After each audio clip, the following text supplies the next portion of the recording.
All right, I'll say that again. It's good to see everybody. Happy New Year. And thank you for being flexible with schedule. And there's one more Sunday I know for sure that I'll be away, and that's Martin Luther King weekend.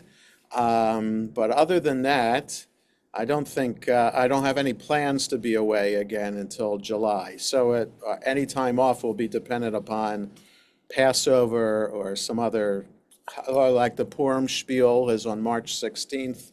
So days like that we'll miss, but they won't be because of me. So again, I appreciate everybody's flexibility. I'm going to mute all, and then let me share my screen where we left off. Here we go. Okay, so Baruch atah Adonai Eloheinu melech haolam shekidshanu b'mitzvotav v'tzivanu la'asok b'divrei Torah. So we're on page 51 of the PDF of the Koren Baba Batra, and we're at this red S, talking about now the virtues of giving charity. So we'll have some midrash as opposed to some legal discussion for a little bit about this. So this should be interesting too. The Gemara resumes its discussion of the virtues of giving charity, and I think this is probably based on the idea of people in the town and who is responsible to share in in giving money for protection in the town. And if there's a sage living in a town, then the sage doesn't have to pay towards the protection because the sage, through their Torah study, has already protection from God. Doesn't need to pay for something that he gets for free, but that could lead to this discussion of charity. Rabbi Elazar said, "One who performs acts of charity in secret is greater than Moses, our teacher. Whereas with regard to Moses, our teacher, it is written, 'For I was afraid of the anger and the wrath.' With regard to one who performs acts of charity, it is written, 'A gift in secret pacifies anger, and a present in the bosom fierce wrath.'" The Gemara comments. So in other words, Moses is afraid of anger. But in Proverbs, there's a verse, if you give a gift in secret, then there's no anger. So if Moses is afraid of anger, if you give charity in secret, then you're greater than Moses, because you don't have to be afraid of anger. Okay, so you get the midrash, how the rabbis are Rabbi Elazar was thinking here. The Gemara comments, and this statement disagrees with the statement of Rabbi Yitzchak. As Rabbi Yitzchak says, a secret gift pacifies anger, but it does not pacify wrath, as it is stated. So let's just see the difference between anger and wrath in the Hebrew. Just a second. Okay, so the word for anger, the word that's translated as anger is af. And af is also in nose. For some reason, in the Bible, in the Torah, in the Bible, anger is related to the nose. I don't know why. But there's this other word that's translated as wrath, which is chema. And technically speaking, I'm not sure what the difference between anger and wrath is, but let's see. This statement disagrees with the statement of Rabbi Yitzchak, as Rabbi Yitzchak says, a secret gift pacifies anger, but it does not pacify wrath, as it is stated, and a present in the bosom, fierce wrath. Meaning that although a present is in the bosom, that is, even if one gives charity in secret, nevertheless, fierce wrath can still harm him. There are those who say that Rabbi Yitzchak says as follows, any judge who accepts a bribe brings fierce wrath upon the world, as it is stated, and a present in the bosom, fierce wrath. Okay, so you got this verse from Proverbs 21:14. What do you do with it? Rabbi Elazar used it to teach a lesson about giving charity in secret, and Yitzchak used it to teach a lesson about judges not accepting bribes. Okay? It's not a halacha, so it's a midrash in order to teach a moral lesson that we might want to ascribe to, but it's not a midrash in order to teach a particular commandment. You must do this, you must not do that. Okay, the difference between the purpose of the midrash. Okay, and Rabbi Yitzchak says, anyone. So we have this. This is the same Rabbi Yitzchak. So since they're quoting him about this verse, now they'll quote him about something else. Rabbi Yitzchak says, anyone who gives a pruta, like a penny, to a poor person receives 6 blessings. Well, before I go on with this idea of giving charity, Maimonides, the great sage from 800, 900 years ago, has a kind of a ladder of or a hierarchy of giving tzedakah. What the base level is, which is the easiest thing to do, versus the hardest thing to do. And one of the harder things to do is to give charity quietly, right? In other words, the Robert Smith School of Business at University of Maryland, if University of Maryland said to Robert Smith, thank you for your money, but we're not going to put your name on the building, I'm not sure that Robert Smith would have given the money. Okay, so that's not to say that that the gift is bad. Just saying that the ideal for the rabbis is humility. And sometimes in philanthropy, there isn't humility. That, just look at some of the people who received medals of freedom yesterday by President Biden. Okay, some of those people gave a lot of money to the Democratic Party, and you honor philanthropists in that way, and philanthropists expect to be honored. Okay, so again, it's not bad.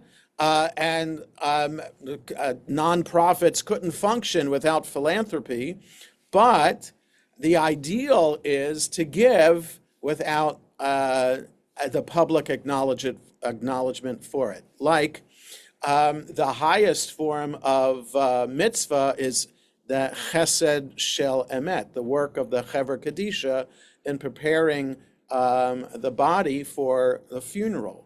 That's the kind of work for which one doesn't get a thank you. The people on the Chevra Kadisha are supposed to be anonymous, and the work that they're doing it because they know that the person that they're helping cannot possibly say thank you for it. Okay, so there's a human weakness in that we need kind of acknowledgement of what we do.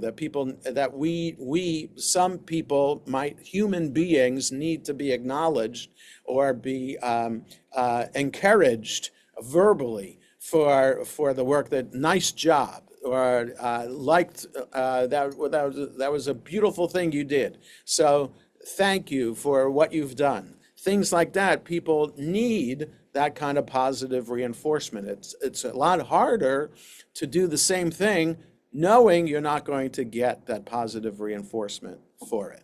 Okay, so just the idea that this teaching might seem to be in a vacuum, like a random placement here, but this teaching appears in a number of places throughout rabbinic literature.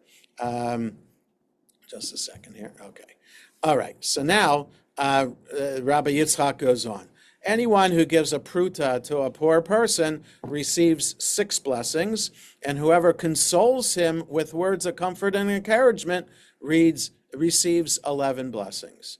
Okay, so here's something else about the idea of giving charity. It's one thing to give money to a poor person. It's another thing to console the person or give words of comfort to them. So let's just look at the note.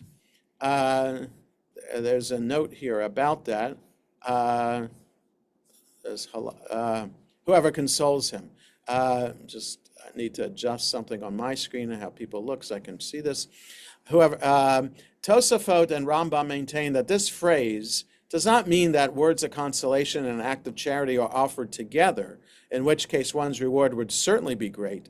Rather, it teaches that even a person who cannot give money should encourage the poor person and console him, and his reward will still be great. So that's interesting. So you might assume, just a second here, get back to it, that the consoling and giving words of encouragement would go along with the giving of the money. So I don't know. Imagine passing a homeless person on the street, or I don't know what the correct way to say it is, an unhoused person on the street, and you give them money. Okay, that's a mitzvah that you're doing to give that person money. But if you give money and say, I hope you have a blessed day, or I hope this helps you find some comfort today, or something like that, you're acknowledging, you're raising the level. You're acknowledging that the other person is an equal person to you. And so there often is this discrepancy between the person giving charity and the person receiving charity, that perhaps the person giving charity could view the person receiving the charity as a lesser person, as someone who's not on my level. And so this is a mitzvah that I can do. Look how great I am, that I'm acknowledging somebody on a lesser level than me by giving them money. Okay? So by giving words of encouragement and consolation, you're kind of raising that person up, or you're making yourself on the same level as that person, which is an important element here. So now the Gemara is going to explain, why do you get 11 blessings for consolation and comfort and only 6 blessings for giving money? One who gives a pruta to a poor person receives 6 blessings, as it is written, is it not to share your bread with the hungry, and that you shall bring the poor that are cast out to your house? When you see the naked, that you cover him?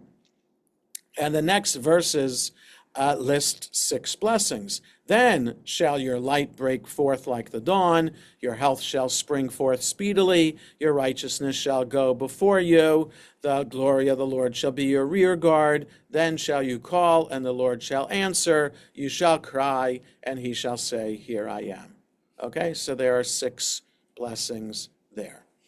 And whoever consoles a person with words of comfort and encouragement receives 11 blessings, as it's stated. And if you draw out your soul to the hungry and satisfy the afflicted soul, then shall your light shine in darkness, your gloom shall be as the noonday. The Lord shall guide you continually and satisfy your thirst and drought.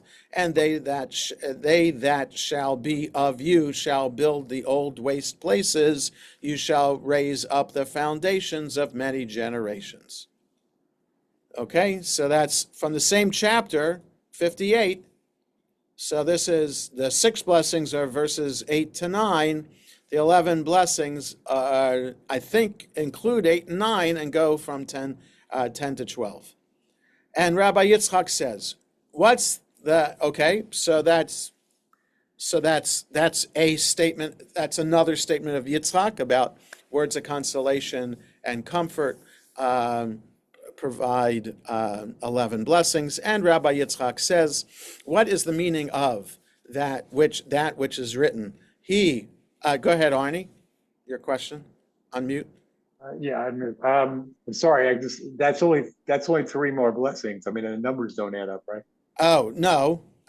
So there was 6 in the other one, and then we draw out your soul to the hungry. Then your light shall shine in darkness. Your gloom shall be as the noonday. The Lord shall guide you continually, satisfy your thirst and drought. They that shall be of you shall build the old waste places. You shall raise up the foundations of many generations. So that could be, They're included in three yes, verses, yes, but the they. other, that's right. All So right. you I have just to have. add the I 6 from before with the 5 here, and that makes okay. 11. I just wanted to understand the numbers. Go Yeah, ahead. yeah, no, I get it. Yes. Okay, so what is the meaning of that which is written? So another verse from Proverbs. So the verse from Proverbs here is 21:14 about giving charity in secret. This one, 21:21, he who pursues charity and mercy finds life, charity, and honor. Okay, so in other words, so you're using charity in 2 places in the verse. So rodef, the Hebrew is rodef tzedakah v'chesed. If you're pursuing a life in which you are doing tzedakah and chesed, a variety of translations of those 2 words, if you pursue those things, then yimtza chayim tzedakah v'chavod. Then you will find yourself, that you will make yourself a life of tzedakah and kavod. So if you pursue tzedakah, then you have a life of tzedakah. So the tzedakah has to mean the same thing in both parts of the verse. But if you're pursuing a life of tzedakah and chesed, then you're going to get a life of tzedakah and kavod. So chesed is usually kindness or compassion, like our chesed committee. Like usually it's compassion, but it could be kindness. Kavod could be glory or honor. It depends on the context of how to translate it, okay? So, I mean, verses like this from the book of Proverbs, Proverbs is filled with verses like this, and it's kind of like the 6 chapters of Pirkei Avot in rabbinic literature and the Mishnah, saying these same things. Like these are nice, these are aphorisms about how we're supposed to lead our lives. Like what kind of personality, what kind of attitude, how are we supposed to conduct ourselves in life, which it doesn't necessarily mean halachically we have to do this. But for the rabbis, when you're fulfilling the mitzvah, let's say, I don't know, let's say you're lighting Shabbos candles, and then you go on and you're not the nicest of people. Yeah, you get the mitzvah points for lighting the Shabbos candles, but are you really doing it with love and care and spirituality, right? So everything that we do should should go hand in hand. In other words, so I think you get my point. You can do the thing by the letter of the law, but for the rabbis, you have to go above the letter of the law and be and commit to it wholeheartedly. Okay, so he who pursues charity and mercy, so chesed can also be translated as mercy, finds life, charity, and honor. Is this? Oh, so in other words, I translated it as will find a life of charity and honor. Uh, this is translating it as will find life, that in other words, you'll live a long life, and you'll have charity and you'll have kavod. Okay, is this to say that because one has pursued charity, he himself shall find charity? That is, shall the reward of one who has always given charity be that he will eventually become poor and other people will act charitably toward him? Rather, the verse serves to tell you that with regard to anyone who pursues charity, giving to the poor and leading others to do so, the Holy One, blessed be He, furnishes him with money with which to perform his acts of charity. So somehow, miraculously, you'll be able to find yourself always with enough money in order to perform your charitable tasks. Okay, so that's what Rabbi Yitzchak says. This verse says, you pursue a life of charity, then God will provide you with the means in order to pursue that lifestyle. Okay, so now another rabbi, Rav Nachman Bar Yitzchak, says, the Holy One, blessed be He, sends him people who are deserving of charity so that he will reap his just reward for helping them. The Gemara comments, what does this statement serve to exclude? It serves to exclude Rabbah's homiletical interpretation of a different verse. As Rabbah taught, what is the meaning of that which is written? Let them be made to stumble before you. Deal thus with them in the time of your anger. The prophet Jeremiah said before the Holy One, blessed be He, Master of the universe, even when those wicked men who pursue me subdue their inclinations and seek to perform acts of charity before you, cause them to stumble upon dishonest people who are not deserving of charity, so that they will not receive reward for coming to their assistance. Okay, so I'm not sure we have to delve into exactly the context of this verse from Jeremiah, who's pursuing him, and whether these are Israelites who are pursuing him. In the book of Jeremiah, Jeremiah prophesied unpopular words. In other words, the southern kingdom of Israel, known as the Judah, based on the tribe of Judah, was under impending attack by the Babylonians. Jeremiah prophesied out loud in public that Babylonia is serving as God's tool, and the nation of Judah should not fight the Babylonians, but rather give in to them and know that this is punishment from God for our sins, and know that we're going to be sent into exile. The king of Judah at that time thought that Jeremiah was preaching treachery and imprisoned him, and somehow Jeremiah was set free and had to escape to Egypt rather than potentially be jailed again. So perhaps it's Israelites who are chasing him, and this verse is used by Nachman Bar Yitzchak to teach us something about charity, as opposed to the context of what Jeremiah says, that, make my enemies stumble before me so that I can get out alive. Okay, so I delved into it anyway. Okay, Yehoshua ben Levi says, anyone who is accustomed to performing acts of charity merits blessing. He will have sons who are masters of wisdom, masters of wealth, and masters of Agadah. Okay, so you lead a life of performing charity, then you'll be blessed with sons who will be wise and wealthy and knowledgeable. The Gemara explains, masters of wisdom, as it is written, he who pursues charity and mercy finds life. And with regard to wisdom, so they're using that verse again, and with regard to wisdom, it is written, he who finds me finds life. Master of wealth, as it is written, he who pursues charity and mercy finds charity, meaning he will be able to give charity.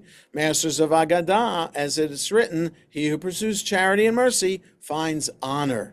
And how do we know that this refers to masters of Agadah? It is written here, honor, and it's written there, the wise shall inherit honor. Okay. So the note says, masters of Agadah lecture in public to the masses who appreciate and enjoy their words. Therefore, they are shown more honor than other Torah scholars. Okay, so this is like, in modern times, this would be like listening to Rabbi David Wolpe give a sermon versus listening to, name a Nobel Prize winner in economics give a lecture about economics. Okay? The Nobel Prize winner of economics, one could argue, would be a very, very smart man. David Wolpe is a smart guy, but happens to speak well. We're not sure whether the Nobel Prize winner in economics is a good speaker. So it often is that the good speaker gets all the accolades, whereas the smart one doesn't. Okay? Okay, another red S. So now we're changing changing course.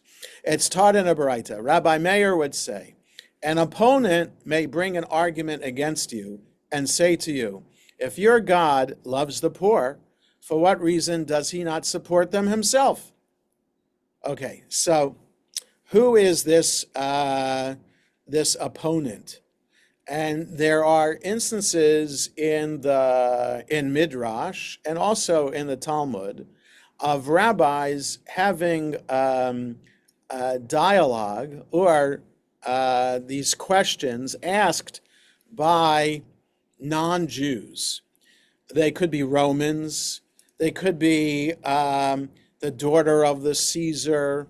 It could be an apikaros, like somebody who was Jewish but is not practicing as a Jew anymore.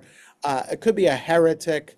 That there are these conversations that are recorded in Midrash and in Talmud, which seem clear that rabbis are not having these discussions, like they're not real, but rather they're hypothetical, but they're put in they're just framed in this way. So in other words, these are like test cases for rabbinic theology and practice, like how to hone the lessons that rabbis are teaching so that it could stand up to potential criticism. Like the rabbis might be confident that what they're teaching makes sense to them, but they want to make sure that it makes sense to everybody, and that our theology and spirituality stands the test of a whole variety of other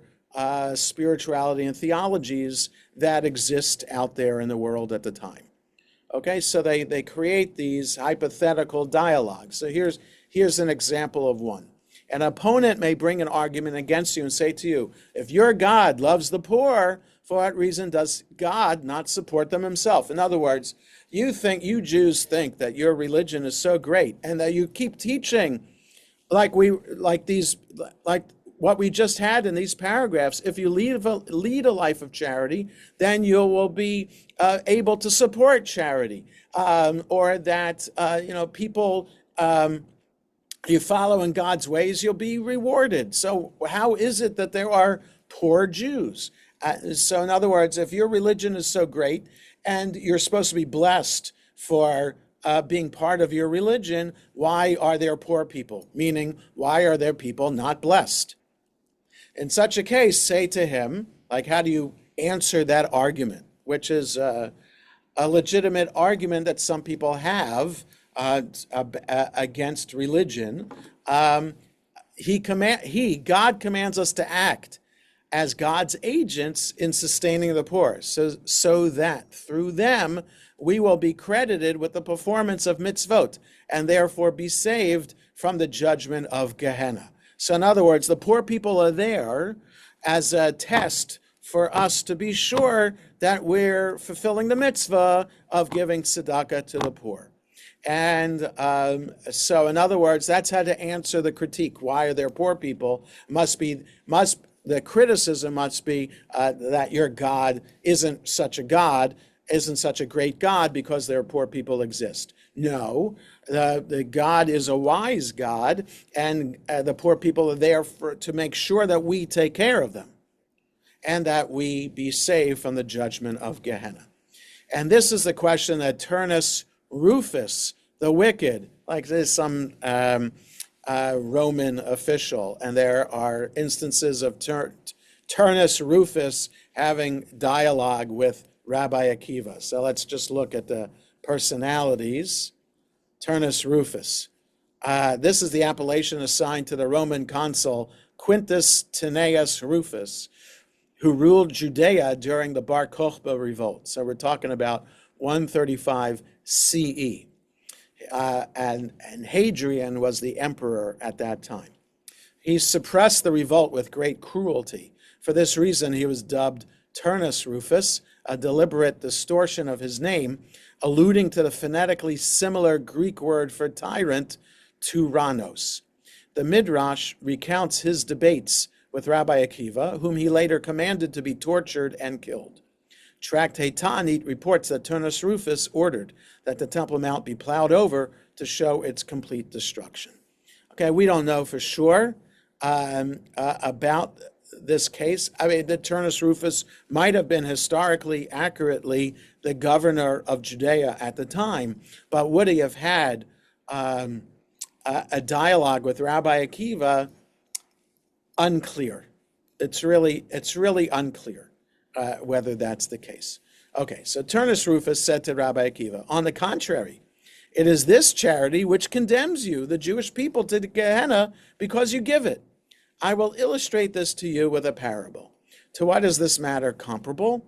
It's comparable to a king of flesh and blood who was angry with his slave and put him in prison and ordered that he should not be fed or given to drink. And one person went ahead and fed him and gave him to drink. If the king heard about this, would he not be angry with that person? And you, after all, are called slaves, as it is stated, for the children of Israel are slaves to me. If God decreed that a certain person should be impoverished, one who gives him charity defies the will of God. All right, so this is a clever, kind of logical reasoning. It's kind of like this, kind of like a klutz kashya, but for the sake of asking a question, not for the sake of wanting to be spiritually improved by finding the answer, but asking the question in order to like kind of put a thorn in your side. It's kind of like how the rabbis understood Korach from the Torah. Korach was Moses's cousin who led a rebellion in the Torah in the book of Numbers against Moses's leadership. So the rabbis say that Korach asked questions like this that Turnus Rufus is asking. So maybe the poor are not there as a tool, like Rabbi Meir is saying, for us to give charity to. Maybe the poor are there because God wants them to be poor. And if you give charity to them, then you are defying God's decree. Okay, so that doesn't seem to make... It could make logical sense for an argument, but for a spiritual community, that doesn't make sense. How do you avoid poor people? You're not supposed to avoid poor people, and the book of Deuteronomy says you're not supposed to avoid poor people. Rabbi Akiva said to Turnus Rufus, I will illustrate the opposite to you with a different parable. To what is this matter comparable? It is comparable to a king of flesh and blood who was angry with his son, not his servant, his son, and put him in prison in order that he should not be fed or given to drink. And one person went ahead and fed him and gave him to drink. If the king heard about this, once his anger abated, would he not react by sending that person a gift? And we are called sons, as it is written, you are sons of the Lord your God. Okay, so Turnus Rufus, so this is the thing about how we can assume pretty safely that this dialogue with Turnus Rufus didn't exist. Because why would Turnus Rufus know the Torah and quote Leviticus here? And Turnus Rufus quotes Torah in other places too. And you have Roman officials and Roman matrons and the daughter of Caesar quoting Torah also. I mean, it's just not realistic that would have happened. So what we're doing is, Rabbi Akiva says to Turnus Rufus, don't quote that to me, that we're slaves to God.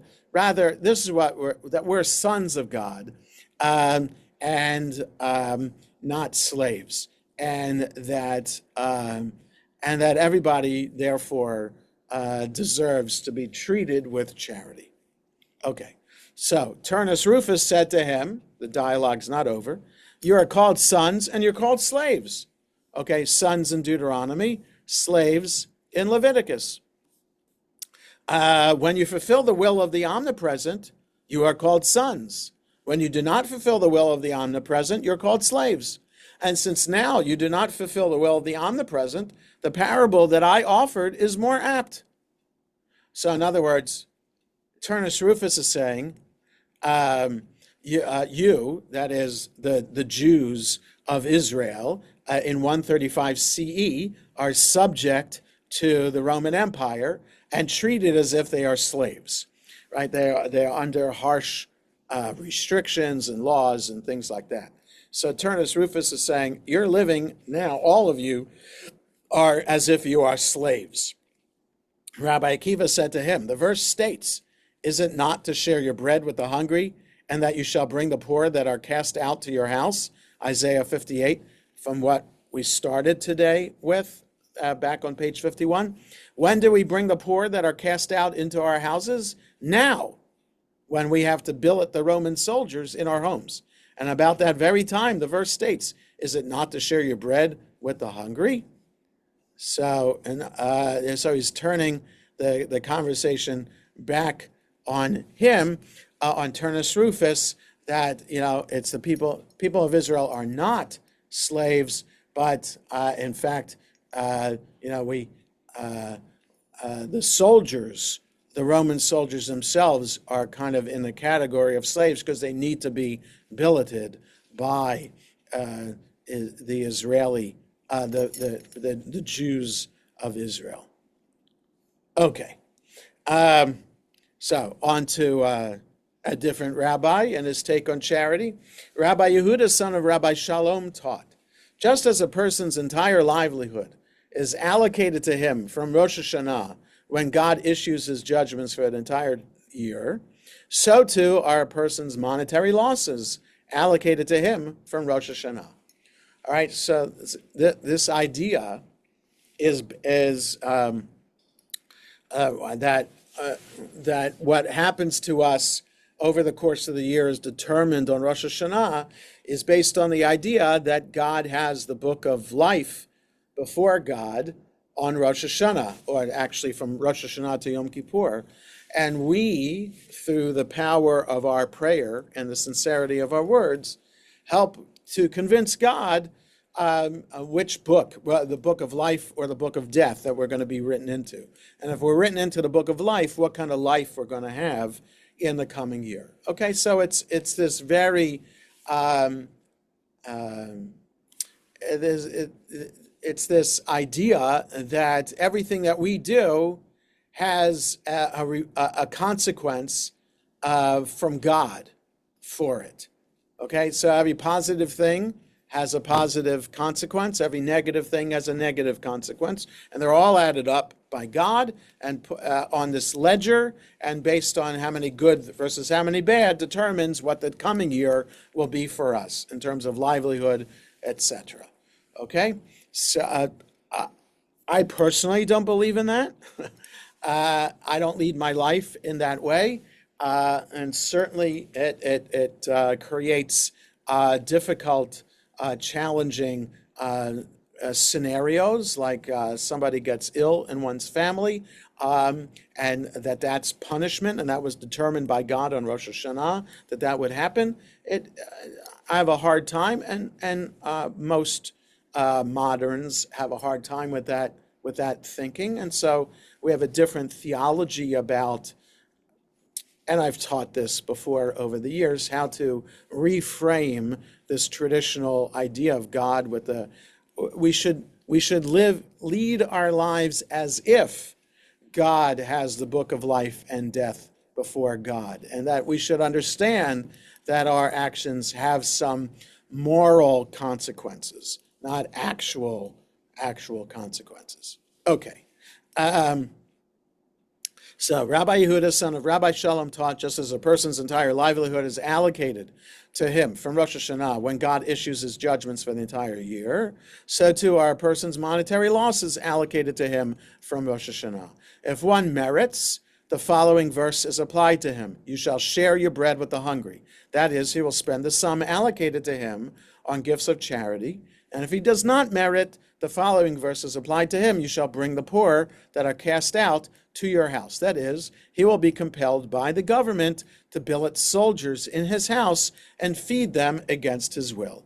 Okay, so we have another rabbi who's using the Rabbi Akiva's teaching to teach us something about this, about reward and punishment. So if we lead a good life and we'll be rewarded in a way that we'll be able to share our bread with the hungry. But if not, we'll be forced to billet Roman soldiers, and that will be a punishment. It's like this incident involving the nephews of Rabban Yochanan ben Zakkai, who once saw in a dream that his nephews were destined to lose 700 dinars over the course of the year. He encouraged them and took money from them for charity, and they were left with 17 dinars out of the 700. When Yom Kippur Eve arrived, the government sent messengers who came and took the remaining 17 dinars. Rabbi Yochanan ben Zakkai said to them, "Do not fear that they will take even more from you. They took from you the 17 dinars that were still with you." The nephews said to him, "How did you know?" Rabban Yochanan ben Zakkai said to them, "I saw a dream about you," and he related his dream to them. They said to him, "And why did you not tell us about the dream?" Rabban Yochanan ben Zakkai said to him, "I said it's better that they perform a mitzvah for its own sake. Had you known from the start that you were fated to lose that amount of money, the mitzvah would not have been performed purely for its own sake." Okay, the Gemara relates. Rav Papa was once climbing up a ladder when his foot slipped and he almost fell. He said, "Now is the one who hates us," a euphemism for himself, "liable, like Shabbat desecrators and idol worshippers who are subject to death by stoning, which is similar to death by falling, the punishment that Rav Papa narrowly escaped?" Chia Barav of Difti said to Rav Papa, "Perhaps a poor person once approached you and you did not sustain him, and therefore you were given a glimpse of the punishment that you actually deserve." So in other words, Rav Papa was trying to figure out why he almost died, why his foot slipped. So in other words, like this direct consequence, everything that we do is ordained by God. So why, Rav Papa is wondering, why did he slip and nearly fall to his death? And so Chia Bar Difti, in following in this way of thinking, says, well, maybe you didn't give money to the poor. And that's why, so that you got a glimpse of what would happen if you kept on leading that kind of life, that you'd be punished in that way. As it's taught in a Baraita, Rabbi Yehoshua ben Korcha says, anyone who turns his eyes away from one seeking charity is considered as if he worships idols. From where is this derived? It's written here, beware that there be not a base thought in your heart, and your eye be evil against your poor brother, and you give him nothing. And it's written there, certain base men have gone out, and have drawn away the inhabitants of their cities, saying, let us go and serve other gods. Just as there, the base men sin with idolatry, so to here, the base thought is treated like idolatry. Okay, it's just about 10:15. I have a meeting coming up in a couple of minutes that I need to prepare for. So we'll stop here for today. And we will meet again next Sunday, like I said. We'll have class, but then the following Sunday, the 19th, Martin Luther King weekend, I will be away. So have a good rest of the day, everybody, and take care, and Happy New Year also. Good Vach. Yeah. Siehst du?